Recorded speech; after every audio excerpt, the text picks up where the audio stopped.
Deixa eu pegar o livro. Ô, pessoal, antes de começar, eu quero dar um dedinho de prosa, Marlene, com vocês, a respeito desses estudos que nós fazemos de Joana há muitos anos, né, Marlene? E vocês aí antes de mim, porque eu já peguei o bonde andando, né? E eu tenho me esforçado o máximo possível para conseguir entender Joana de Ângeles. E o que dizem os psicólogos e psiquiatras que estudam Joana de Ângeles a respeito dessa série psicológica? Eles dizem o seguinte: estudar Joana de Ângeles não é tarefa fácil. E eles acrescentam que é fantasia da nossa imaginação pretendermos entender Joana de Ângeles em profundidade com apenas uma leitura. Olha bem, psicólogos e psiquiatras.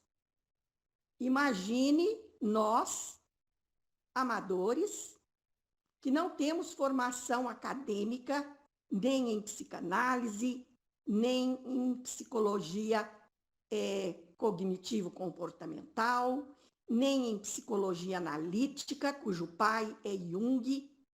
Joana de Ângeles é junguiana por excelência. E Jung é muito difícil, é muito complexo. Não é fácil entender Jung. Mas Joana se serve de Jung para nos trazer todo esse conhecimento profundo a respeito da psique humana. É bom que vocês leiam, pesquisem sobre o mito de Psique e Eros, que é muito interessante.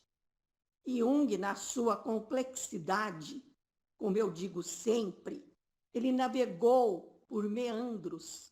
Meandros são curvas que os rios fazem. E ele fez muitas curvas, porque ele não podia assumir, não quis, perante a academia, que ele era médium, que ele acreditava na reencarnação, que ele vinha de uma família espírita, porque a academia, com propósitos científicos materialistas, adotando o método materialista para que todos os pesquisadores fizessem as suas teses, né, de doutorado, de philosophic doctor e por aí afora, sem passar por esse método dialético materialista. E ele, com medo, com receio de não ser aceito, não é, pela academia científica, ele não assumiu. Ele não disse: eu sou espiritualista, eu venho de uma família de médiums que frequenta sessões mediúnicas, que a reencarnação existe, que é um fato. Ele não disse nada disso, mas era nisso que ele acreditava. E ele, muito estudioso e pesquisador que era, ele pesquisou todo o conhecimento humano que existia na época dele.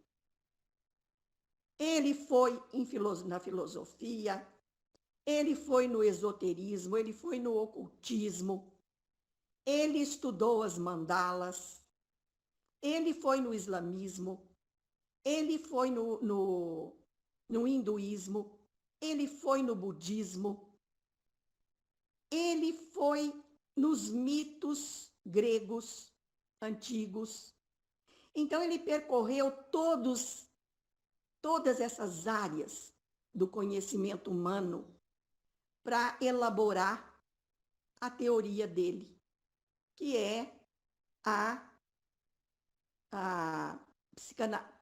psicologia analítica. Uma das forças, a terceira força das escolas psicológicas. A primeira foi o behaviorismo, a segunda foi a psicologia de Freud, a psicanálise, que tem uma determinada estruturação do ego. Depois, dissidente de Freud, surge seu discípulo Jung com a psicologia analítica, certo? E depois veio uma quarta força, que é a psicologia transpessoal, que é a psicologia de Joana de Ângeles, que ainda não é em síntese totalmente em plenitude a psicologia espírita proposta por Kardec quando Freud tinha apenas 1 aninho de idade. Quando Kardec publicou o Livro dos Espíritos, Freud tinha apenas 1 ano de idade. Freud nasceu em 1856. Então, Kardec já tinha devassado, vamos dizer assim, desvelado esse inconsciente humano quando Freud tentou desvelá-lo para nós. Certo? Quero que isso fique bem claro para vocês. E que a estruturação do ego para a psicanálise freudiana difere em parte dessa estruturação do ego que nós vamos tratar hoje aqui. Eu não sei se sou eu ou se é a Nilza que vai dar as devidas explicações, certo? Eu preparei, não sei se ela preparou, se ela quiser, esteja muito à vontade, porque aqui a nossa mestra, como eu repito sempre, não é nenhuma de nós. A nossa grande mestra, respeitosa mestra, é Joana de Ângeles, que nos traz esse conhecimento profundo em torno da psique humana. Tem pessoas que falam psique. Eu prefiro psique, porque é do grego ps. Os gregos nem pronunciam o que, eles pronunciam pis, certo? Então, o correto é psique e não psique. Embora muitos psiquiatras, muitos oradores espíritas, inclusive o Divaldo, pronunciem a palavra como psique, certo? E ela vem de um mito grego, porque psique, em grego, quer dizer alma.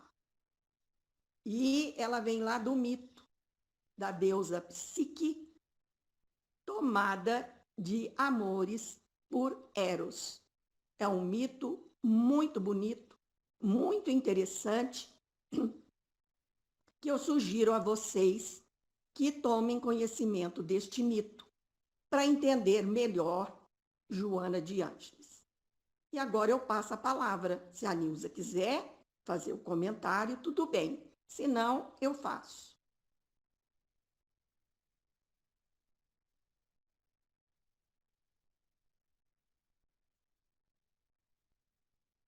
Não, pode ser você mesma, que isso. Eu estou assim, estudando também, não estou, né, tendo. Não, sem problema. Só aquele desenho, porque assim, quando eu assisti o vídeo, eu fiz até um desenho, um rascunho, e pelo aquele desenho que a Juliana, né? Quer que eu compartilhe? Eu já mostro. É só para dar um assim, eu vou, Tá. se eu pedir licença, assim, só para a gente assim aprender, sabe? E corrigir o que tiver errado. aquela definição daquele desenho, né? Mostrando como se fosse um iceberg, né? A parte do modelo do aparelho psíquico humano. Tá dando para ver? Eu estou, vocês estão vendo? Tá? Eu só quero fazer um adendo aí.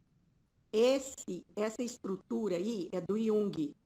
Jung não fala em iceberg. Quem fala em iceberg é o Freud, baseado num outro estudioso, num outro pesquisador. Jung fala em oceano, uma rolha. Ele fala em rolha no oceano, tá bom? Então, Na essa verdade, estrutura aí é de Jung. é. Então, porque aqui, ó, seria o modelo do aparelho psíquico humano. Então, essa parte aqui superior, toda branca, é o nosso consciente. No nosso consciente, está no centro do nosso consciente é o ego.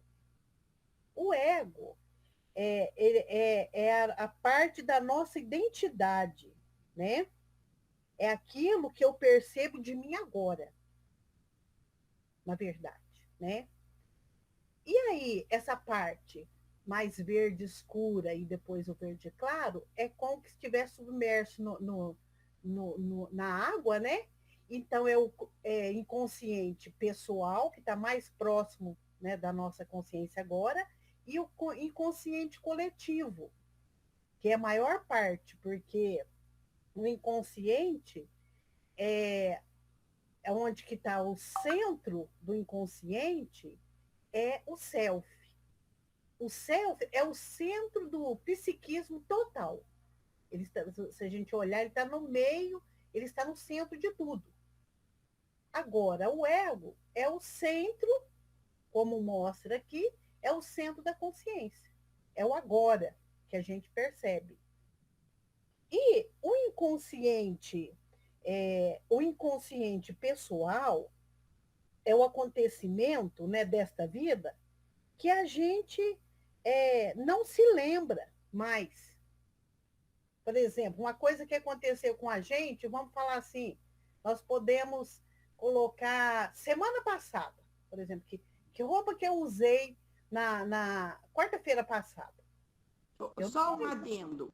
ah, Não só isso, mas também ah, aquilo que você não lembra que aconteceu até na fase intrauterina.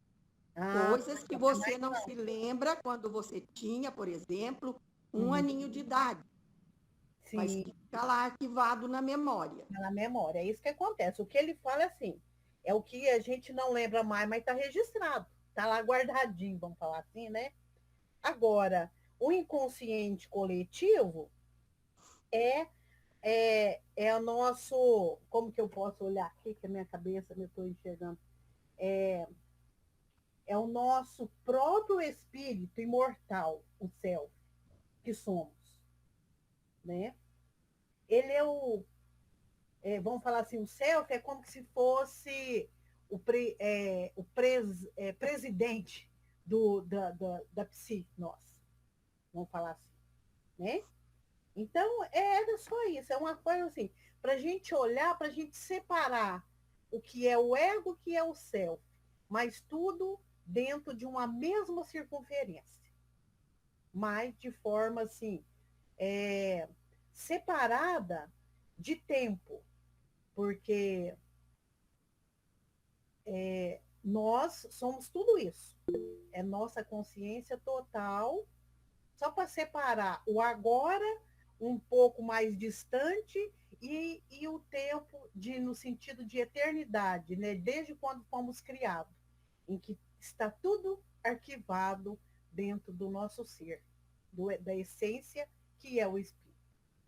Só isso. Viu? Desculpa, é assim, algum erro que a gente não tenha compreendido, mas é só isso que eu queria falar.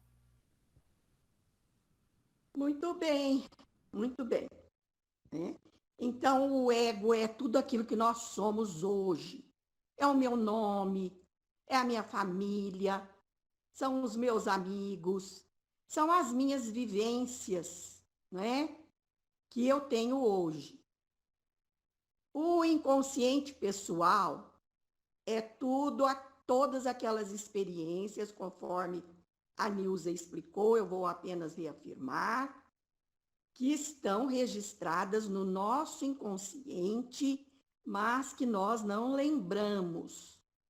Fatos que podem ter acontecido até quando estávamos dentro do nosso útero materno, mas que, como está muito próximo ali, ó, do consciente, pode vir à tona, desde que sejam disparados determinados gatilhos, conforme nós já estudamos aqui, certo? Nós já falamos sobre esses gatilhos aqui. Então, eles podem vir à tona.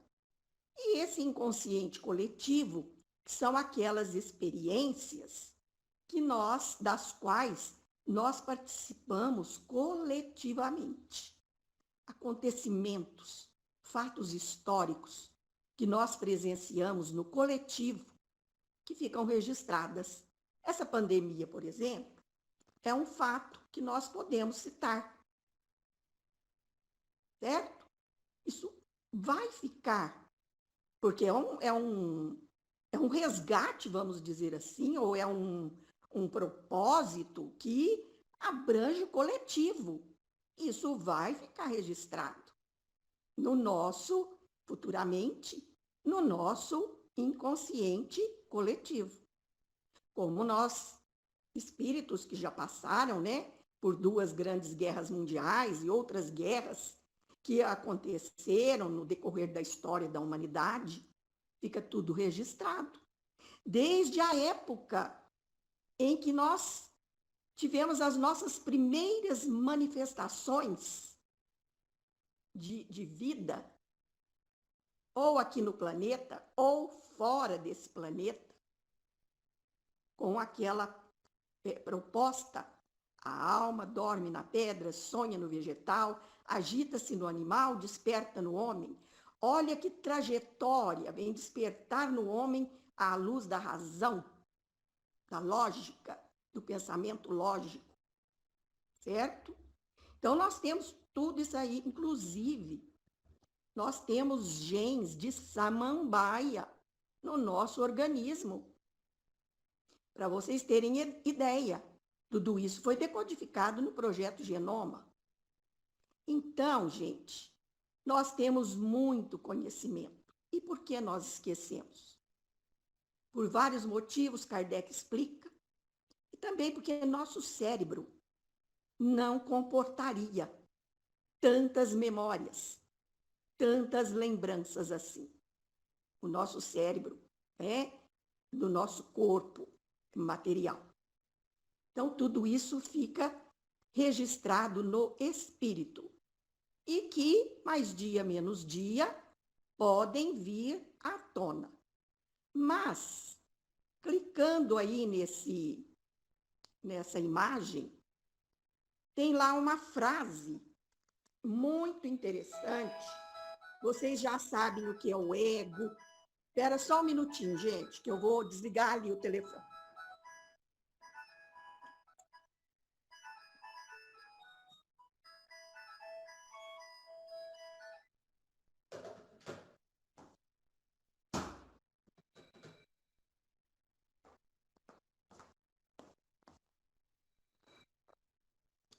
Então, conforme eu estava dizendo,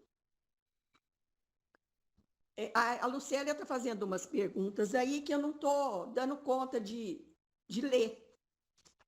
Não, mas eu já pensei assim, Ana, termina de explicar tudo, depois na hora que tirar a imagem, a gente lê e vai falando. Certo. Segura as pontas aí, você. Então, tem uma frase muito interessante aí, que é importante a gente ver aqui. Clicando aí, certo? Você consegue visualizar.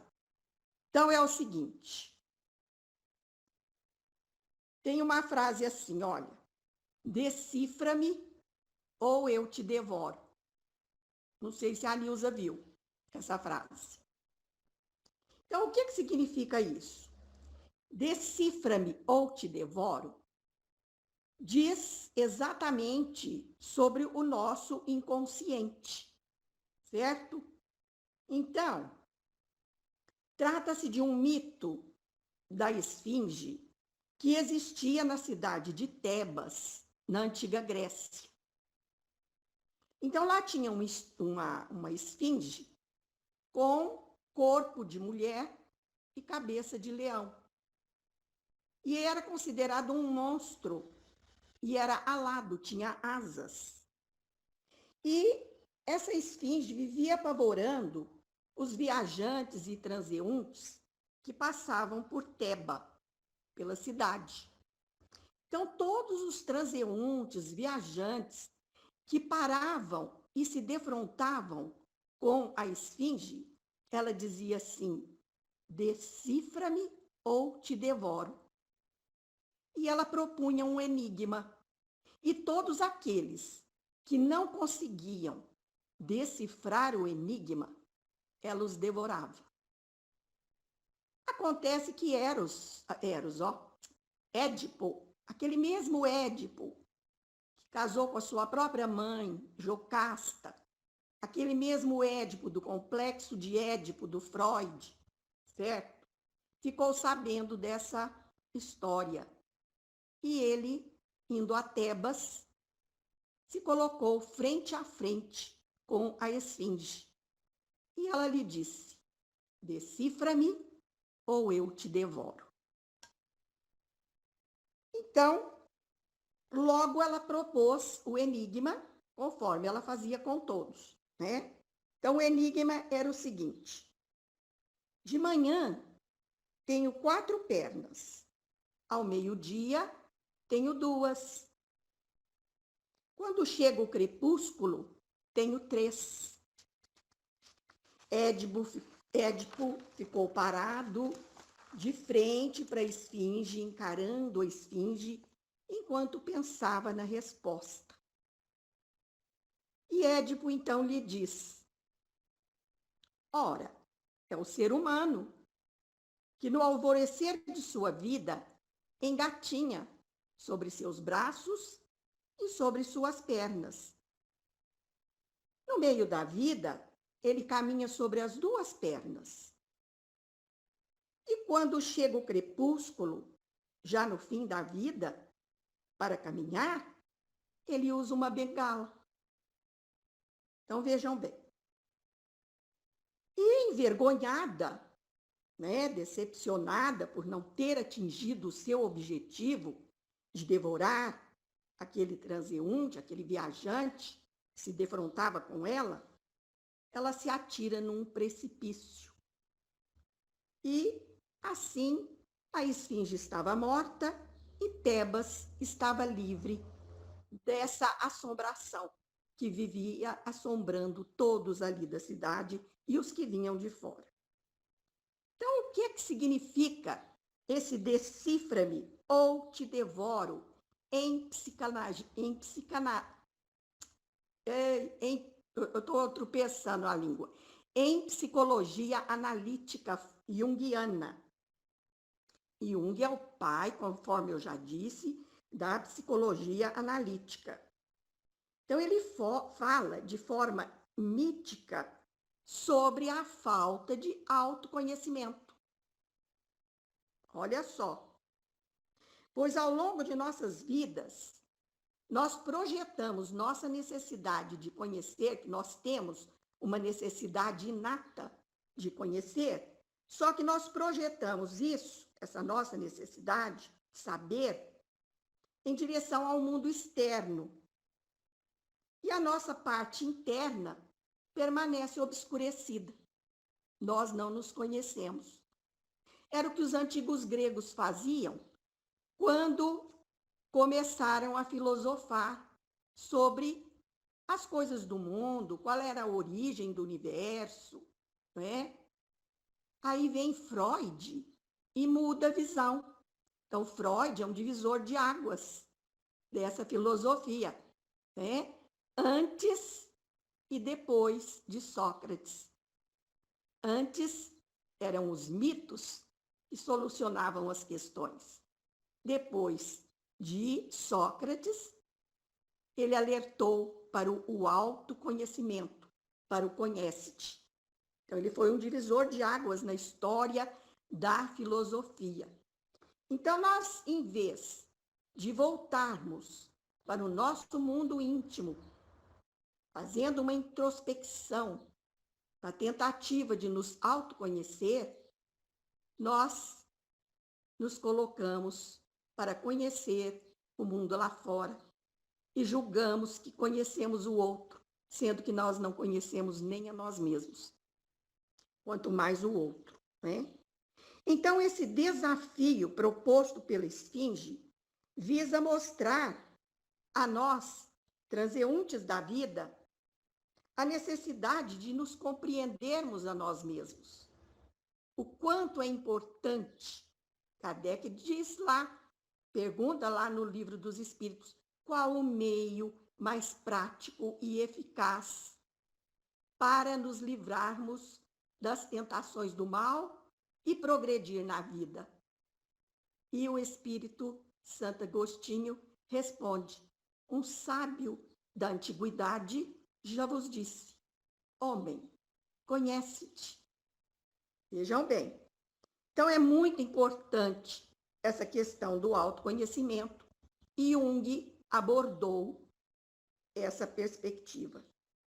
Então, sem essa capacidade de nós penetrarmos na nossa própria essência, nossa vida pode estar em risco, como a daqueles transeuntes que passavam diante da Esfinge. Pois, pela falta de observação de nós mesmos, nós permitimos que várias oportunidades que surgem em nossa vida passem e as portas se fechem para nós. Aí nós vamos culpar os outros, sendo que é inobservância nossa.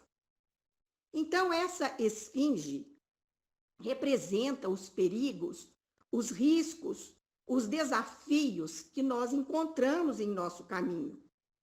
E sem o devido conhecimento de nós mesmos, nós não temos como agir para propor soluções efetivas e precisas diante dos desafios que surgem diante de nós. E nós estamos sendo desafiados a todo momento. São conflitos internos, conflitos externos, né? Questões lá de fora, questões lá daqui de dentro, questões familiares que nós temos que resolver, questões com amigos, questões de relacionamento com o nosso próximo, que é a ponte para o reino do céu, né? Então, tudo isso, se nós não nos conhecermos, se nós não nos compreendermos, nós não vamos conseguir compreender o mundo lá fora e o outro, o nosso próximo. Então, esse autoconhecimento é um exercício difícil, não é fácil, pois nós precisamos ter muita força de vontade para mudar nossos hábitos, sairmos da nossa zona de conforto e ressignificar, dar um significado novo aos nossos autoconceitos, aos conceitos que nós temos de nós mesmos e às nossas condutas. Então eu pergunto, qual é o seu autoconceito? Qual é o conceito que você tem de si mesmo? Pense nisso, certo? Então, o autoconhecimento é um gesto de clareza e de edificação de nós mesmos. Ele colabora para termos mais tranquilidade, pois nos permite penetrar na nossa natureza verdadeira. Sermos honestos conosco mesmos, retirando aquelas máscaras que não são necessárias. Porque tem aquelas que são necessárias, mas tem aquelas das quais não necessitamos. Podemos agir com mais assertividade na vida. Então, tudo que nós sentimos, pensamos e fazemos é verdadeiro, se nós nos autoconhecermos, se formos honestos conosco mesmos. Isso vai nos trazer uma satisfação, uma alegria de autorrealização. E quando nós compreendemos a nós mesmos, nós vamos discernir melhor para sabermos que existe o diferente, que nós não somos iguais, que nós temos as nossas singularidades, que nós temos as nossas semelhanças, mas que nós temos também as nossas diferenças. Porque, nos autoconhecendo, nós vamos nos identificar melhor com a nossa própria identidade e a nossa própria individualidade. Então, nós vamos ser mais tolerantes, porque compreendendo a nós mesmos, nós vamos compreender melhor o outro. Vamos ser mais tolerantes com os nossos preconceitos, com as nossas limitações pessoais, que nós temos e muitas, né? E assim nós vamos adquirindo paz de espírito e aquela tranquilidade necessária para termos uma vida mais plena, uma vida mais amorosa, uma vida mais voltada para o amor de si mesmo e o amor ao próximo. Então, essa frase, decifra-me ou te devoro, é um desafio urgente à nossa compreensão pessoal. E se em algum momento você se deparar com a esfinge que lhe diz, decifra-me ou te devoro, a resposta estará em suas mãos, pois ela está dentro de você. Certo? E assim, então, a gente completa esse nosso estudo sobre esse esquema aí. Teríamos muito mais a dizer sobre esse esquema, mas fica para uma outra oportunidade. Eu sugiro que, diante do que eu disse lá no início, que Joana de Ângeles é muito profunda, que os próprios psicólogos e psiquiatras, estudiosos de Joana de Ângeles, dizem que é fantasia nossa querermos entender Joana em sua profundidade, lendo os textos de Joana apenas uma vez. É muita fantasia, é fruto da nossa imaginação. Então eu sugiro, se vocês quiserem, voltar ao que nós lemos na aula anterior, para entendermos melhor, porque, pelo que foi exposto, nós todos não entendemos bem o que Joana de Ângeles quis dizer para nós nesse texto. Agora fica aí à vontade de vocês. Continua ou lê outra vez? Na minha opinião, lê outra vez. Certinho, eu também. Acho que pode tirar, Ju, fazendo um favor. Obrigada, viu, Juliana? Tá bom, vou tirar. Muito obrigada.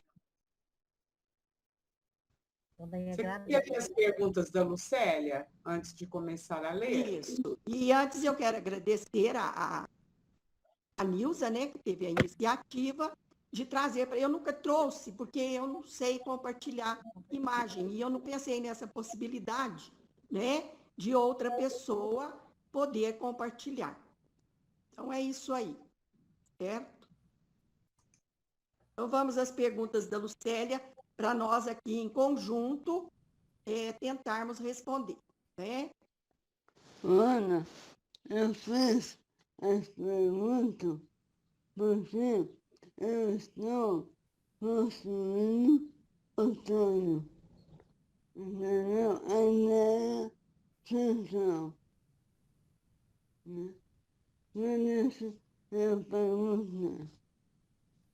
Então, Marlene, você lê, tem condições aí de ler para nós as questões? A primeira Obrigada, pergunta Lucélia. é assim, Ana, quando se lembra de um acontecimento de outra vida, onde penetramos nesse esquema?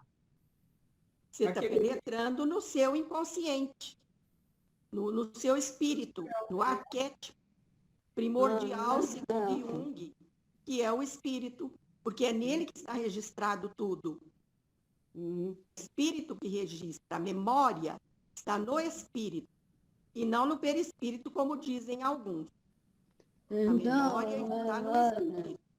O meu acesso à memória coletiva é diferente do acesso à memória pessoal, né? Então, nós temos essas duas memórias, né? A memória pessoal e daquela que nós participamos, vivenciamos pessoalmente, e a memória coletiva. Está tudo no espírito. No espírito. Eu estava separando. Valeu. Eu não entendi, Lucélia, mas tem outra pergunta, Marlene? Tem outra. A outra é assim, eu já deveria ter lido lá. Ela fala, digo da experiência pessoal, não coletiva. Eu vou ler as duas porque eu acho que eu deveria ter feito isso. Ana, quando se lembra de um acontecimento de outra vida, onde penetramos nesse esquema? Aí ela fala, digo experiência pessoal, não coletiva. Fica no self, certo? Tudo no self, que é o espírito imortal. Joana deixa claríssimo para nós que o self é o espírito imortal, que possui uma essência divina. E esse decifra-me ou te devoro é simplesmente você buscar lá na sua essência todas as potencialidades que você tem para desenvolver para chegar à plenitude. E nós, preocupados com o mundo externo, nós não vamos na essência. Porque nós temos aqui um cabedal dentro de nós para desenvolver e chegar à plenitude. Só que nós caminhamos muito devagar por ficarmos presos ao nosso corpo material, né? O ego, ele precisa ir um pouquinho mais adiante. É justamente quando Joana propõe fazermos essa ponte ego-self, a ponte entre o ego e o self. É justamente o ego caminhar um pouquinho mais e penetrar na sua essência. Ver que nós não somos apenas esse corpo perecível, que nós temos que cuidar sim, mas que nós temos também um espírito com um cabedal enorme de potencialidades a serem desenvolvidas, que são as virtudes que irão substituir os nossos vícios. Certo? Tem outra, Ana. Vou ler a outra, Lucélia. Então, precisamos nos conhecer, pois somos condicionados culturalmente, não é bem... ela está querendo ver se é isso. Então, precisamos nos conhecer, pois somos condicionados culturalmente e ainda trazemos limitações de outras vidas. Conhecer a nós significa bagagem para a transformação? Ela pergunta. É isso que eu entendi? É isso mesmo. Nossa, se nós não nos conhecermos, Lucélia, sua pergunta, aliás, suas perguntas são excelentes, né? Vamos abrir um parêntese aqui para falar. Às vezes eu não falo muita coisa para não tomar tempo, não roubar o tempo de vocês, certo? Para que todos possam participar. Mas eu abro esse parêntese aqui hoje para falar que as suas perguntas, assim, olha, são iluminadas. Sem o autoconhecimento não tem como nos transformarmos. E nós vamos colocando máscaras em cima de máscaras. E eu já falei aqui daquele livro que todos vocês deveriam ler, O Cavaleiro Preso na Armadura, que fala das nossas máscaras desnecessárias, que nós colocamos e deixamos de nos conhecer por acreditar que nós somos essas máscaras. Certo?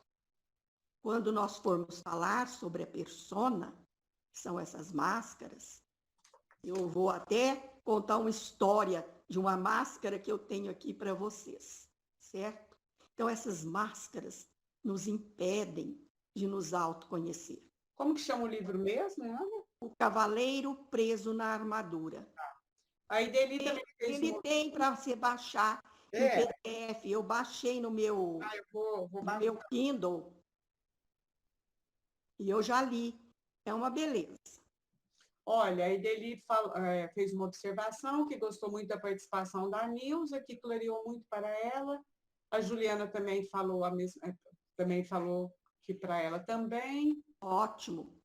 E depois a Lucélia vem aqui. Como perdemos tempo com o externo? Como perdemos tempo com o externo e como, hein, Lucélia? Como muito, muito mesmo. Nós vamos na... Pode falar, Lucélia. Impressionante, né? Impressionante. Espero que na próxima reencarnação a gente possa fazer o contrário, né? Viver mais internamente. Né? Nós podemos começar agora para fazer o contrário. É aqui e agora. É a nossa oportunidade reencarnatória, né? É o nosso espaço e o nosso tempo. Nosso espaço é o planeta Terra. Né? Deus nos deu a oportunidade de encarnarmos aqui, nesse mundo de provas e expiações, em transição para um mundo de regeneração. E o nosso tempo é aqui, é agora. Nós podemos começar já esse processo de autoconhecimento, tirando as nossas máscaras. Para isso, nós temos que nos observar, e observar muito. Todas as atitudes, todos os pensamentos, sejam eles intrusos ou nossos mesmos, nós temos que observar. Como é que eu vou agir? Se você observar, você vai mudar seu comportamento.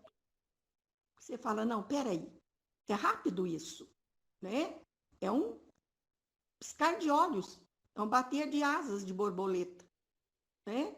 Você para um minuto, um segundinho e pensa, diante desse desafio, como eu vou agir? E eu tenho várias perspectivas, várias expectativas. Eu não preciso me fixar numa só ideia e ficar ruminando aquilo. Eu tenho outras alternativas. Eu tenho N possibilidades de resolver os desafios da melhor maneira possível. Há um tempo atrás, antes de ter esses conhecimentos com Joana de Ângeles, com os cursos de psicologia que eu faço, porque eu faço, com o curso que eu ganhei, a bolsa na Escola da Inteligência Emocional, eu deixei de ruminar as coisas. Então, os desafios aparecem, eu sei dos meus limites, eu sei das minhas possibilidades. Eu não vou ficar ruminando aquilo, perdendo tempo. Eu vou caminhar, né? Eu vou procurar me conhecer ainda melhor, mais ainda, porque quanto mais nós tomamos consciência de nós mesmos, mais rápido nós vamos evoluindo. Fica mais fácil para a gente evoluir, porque você não fica presa àquelas coisas do passado, né? Ou então as coisas que vão acontecer no futuro, porque o passado já passou. Então, cabe a você repará-lo agora. E o futuro ainda não chegou. Então, você não vai ficar perdendo tempo de ficar pensando no futuro. Ai, o que vai ser de mim amanhã? Jesus disse, a cada dia basta a sua aflição. Certo? E agora eu já falei demais, então, tem mais pergunta, Marlene? Não, Ana, agora... Então, eu passo a palavra para não ficar monopolizando, porque eu não gosto de ficar monopolizando, porque todos têm aí o seu potencial para colocar para fora, para se manifestar, para colaborar com o grupo, para ajudar, tá?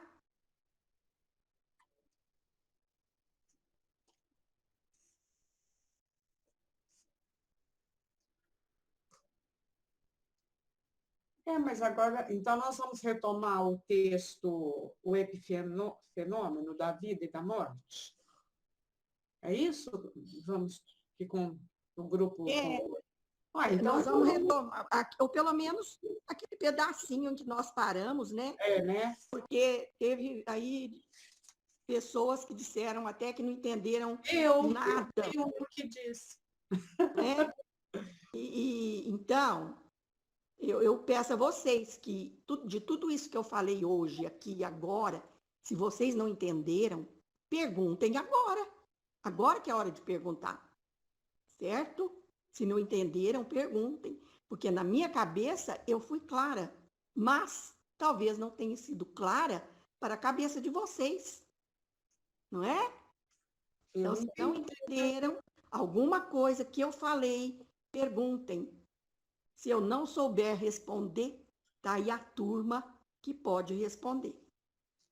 Muito claro.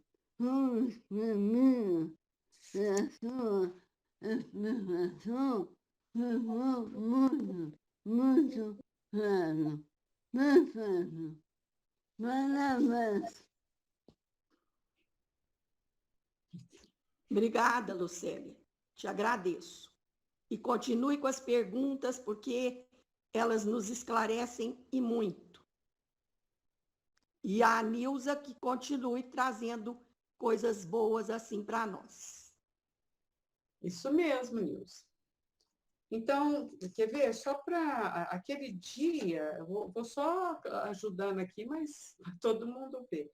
Aquele dia nós começamos,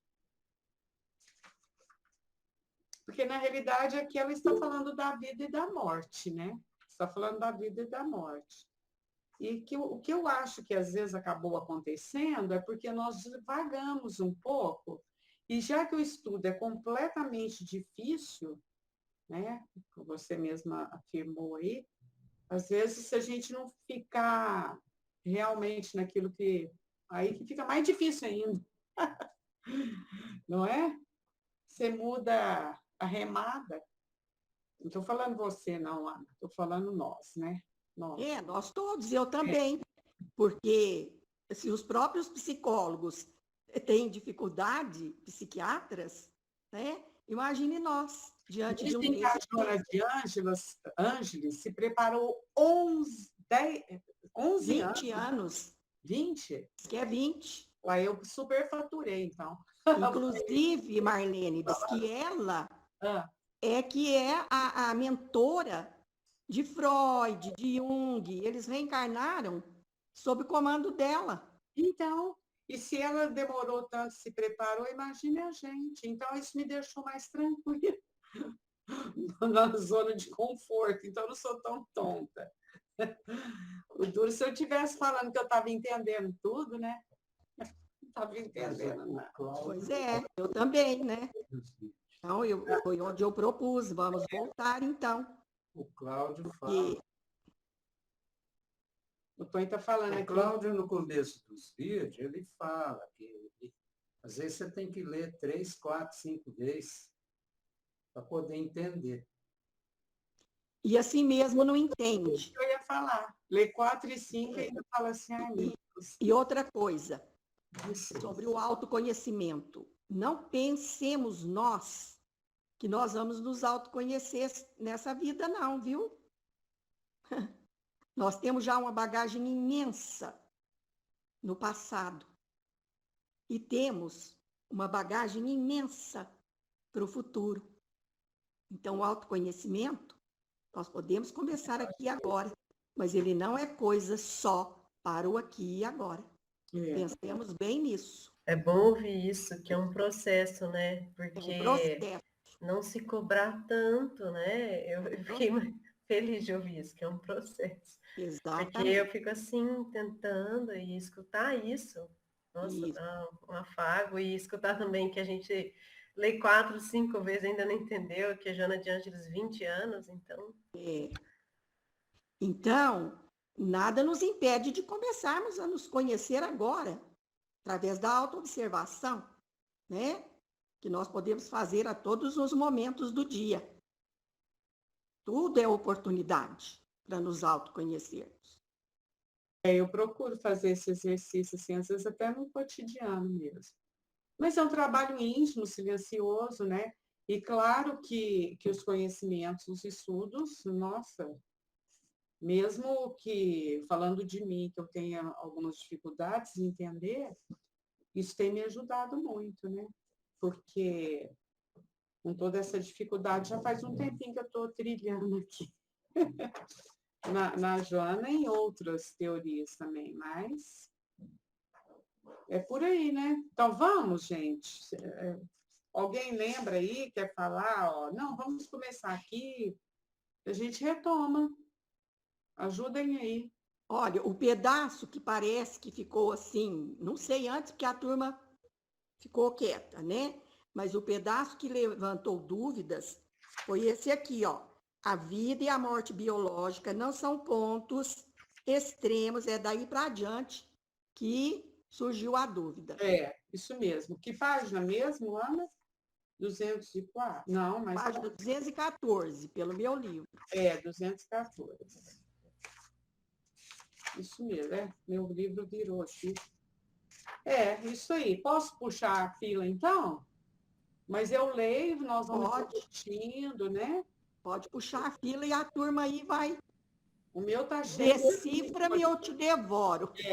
Então vocês decifram, pelo amor de Deus, não quer ser devorada, não. Hein, Nilza, ainda quero caminhar mais um pouco. A vida e a morte biológica não são pontos extremos que iniciam e encerram a existência humana, em especial. Antes, constituem estágios de condensação e de desagregação molecular como fenômenos transitórios da realidade da vida. Eu vou falar aqui, vocês me ajudam, com toda a liberdade. Então, ela está colocando que nem a vida e nem a morte são pontos extremos, e que, na realidade, a gente acaba encarando assim, que seria o nascimento o marco do início e a morte o marco final. E ela está dizendo que não, ela está dizendo que não é assim, né? E que antes, esses dois estágios, tanto do nascimento quanto da morte, eles são estágios de condensação e desagregação molecular. Porque no nascimento a gente sabe que é todo um processo. É todo um processo para reencarnar e minimiza perispírito e deve ter até bloqueios ali em algumas áreas do cérebro. O fulano não pode se lembrar disso, não vai dar encrenca. O fulano não pode lembrar da encarnação, nem da última. Então, e na morte também, né? Aí já é toda essa desagregação aí. Então, ela está dizendo, então, tanto a vida quanto a morte são fenômenos transitórios. E são, porque eu tenho uma vida antes e vou continuar vivendo. Puxei a fila, agora vocês se viram aí. E ela fala em vida e existência. Então, a definição de vida, filosoficamente falando, e eu mais assim achei, mais assim gostei, mais me identifiquei, foi do filósofo Humberto Roden, quando ele diz, em filosofia, é lógico, né? Não em biologia, mas em filosofia. A vida é manifestação da essência na existência. Então, é o espírito se manifestando na existência. E esse espírito, ele é e também existe. Olha só, isso filosoficamente falando. O ser é e, ao mesmo tempo que ele é, ele existe. Então, tem uma interdependência entre vida e existência. Tem aí uma interpenetração, né? É o espírito, o perispírito e o corpo interagindo em termos de vida e de existência. E só mais esse parágrafo aqui de baixo, que também isso me chamou muito a atenção, que ela fala que a morte, o oposto de morte não é vida, que a gente sempre trabalha com essa dicotomia, vida-morte, mas o oposto de morte é renascimento. E realmente, né? Por que renascimento? Porque eu já havia, eu já existi, eu já tinha, vou continuar agora até mais na plenitude, né? No momento do desencarne.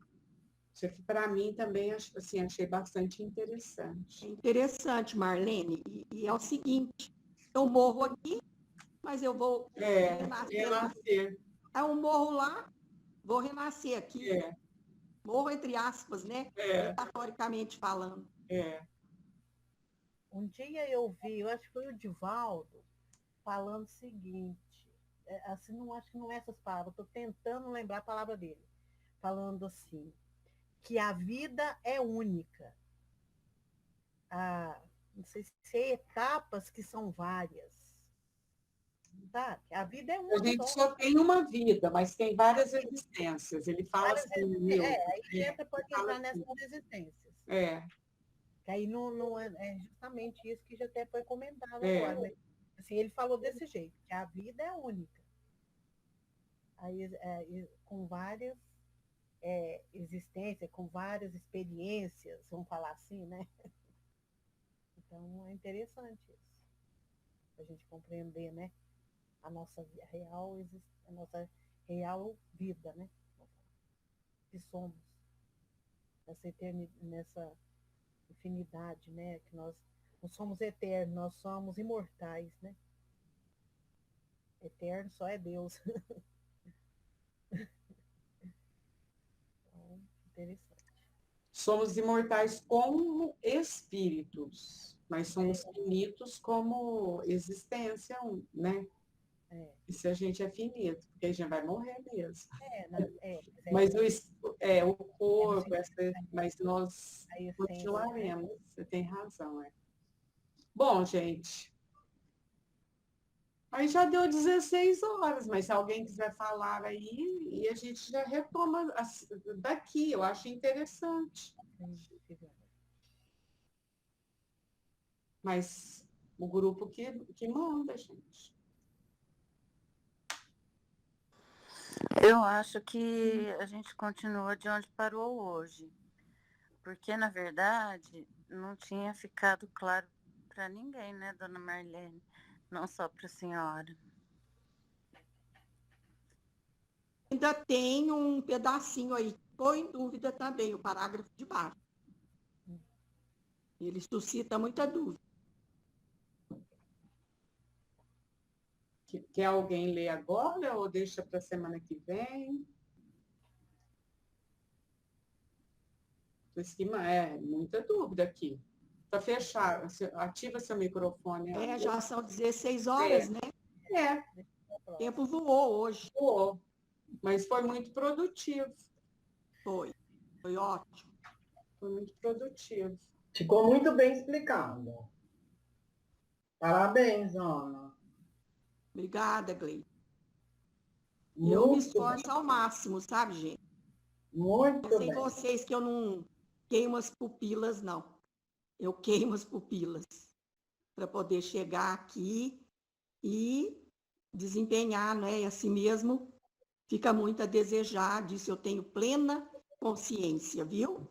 Não pensem em vocês que eu acho que eu sou a dona do saber, não, tá? Porque a minha cabeça é pequena, tá? Só que eu não vou ficar falando muito justamente pelo motivo que eu disse, para não ficar tomando tempo, porque às vezes a gente empolga e vai falando, e os outros nem têm condições de esclarecer suas dúvidas. Então, nós temos que pensar nisso, né? Nós temos que pensar no outro. Então, às vezes eu sou, assim, bem sucinta, objetiva, e às vezes nem me faço entender justamente por pensar assim, nesse conjunto, somos todos nós. Mas nós eu agradeço a Juliana né? compartilhar para nós. Agradeço a Imagina. Nilza, agradeço a Lucélia e a todas vocês que A têm todos paciência, vocês, porque o Iris tolerância de me ouvir. Ô, Ana, o Iris está aqui, viu?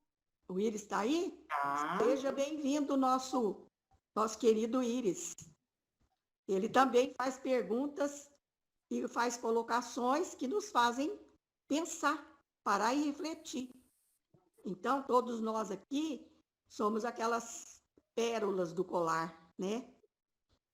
Cada um reforça o todo, cada um tem a sua gota de participação, que é muito importante, importantíssimo para nós. É verdade, é isso mesmo. É isso mesmo. Bom, eu fiquei com uma dúvida. A ponte entre o ego e o self, a meditação ajudaria nessa ponte? É uma das ferramentas, porque Tá. a meditação te ajuda a te auto-observar. Quando você faz aquela meditação de observação, deixar os pensamentos virem, conforme o Antônio Carlos recomenda, deixar que os pensamentos perpassem, né, pelo nosso espírito, pelo nosso ego, pelo nosso cérebro, e observar. O que é que eu estou pensando? O que é que eu estou sentindo? Como é que eu estou agindo com relação a isso que eu observei em mim? Então, Quando eu faço a meditação, eu só procuro que é fazer apenas isso. uma das ferramentas. É. Tá certo, obrigada. E no dia a dia também, né? Por exemplo, às vezes eu faço assim, sabe, Julia? Quando às vezes vem uma ideia, não é que vem, né? A ideia é minha, ela está lá em mim. Mesmo que alguém assopre, eu só aceitei porque faz parte de mim também, né? Aí eu ainda falo, Marlene, você está pensando isso, minha filha, o que está acontecendo? Isso é... Aí eu vou tentando ver em mim, né? Vaidade, orgulho, suscetibilidade. Assim, já faz algum tempo que eu venho tentando fazer isso, e eu acho que isso dá clareza, porque a gente vai se desnudando para a gente mesma, não é para o outro, é para mim mesma. Quem tem que saber de mim sou eu, né? Eu comecei esse Entendi, exercício agora obrigada. também. Para viver até mais leve, né? É,